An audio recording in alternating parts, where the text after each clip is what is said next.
బాలీవుడ్ బాద్షా అమితాబ్ బచ్చన్ భద్రతపై సెంట్రల్ ఏజెన్సీలు ఆందోళన వ్యక్తం చేస్తున్నాయి. ఈ నేపథ్యంలో ఆయన భారీ భద్రత కల్పించాలని కేంద్రం నిర్ణయించింది. అయితే ఇటీవలే పంజాబీ సింగర్ నటుడు దిల్జిత్ దోసాంజ్తో కౌన్ బనేగా కరోడ్పతి ఎపిసోడ్లో పాల్గొన్నారు.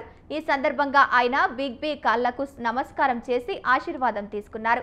ఈ క్రమంలోనే అమితాబ్కు ఖలిస్తానీ సంస్థ సిక్స్ ఫర్ జస్టిస్ నుంచి బెదిరింపులు వచ్చాయి.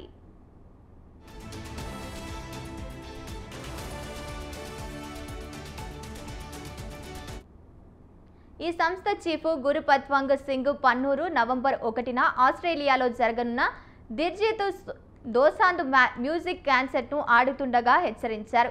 దిల్జిత్ చర్య 1984 యాంటీ సిక్కు హింసతో మరణించిన వారిని అవమానించినట్లయితే కామెంటు చేసింది.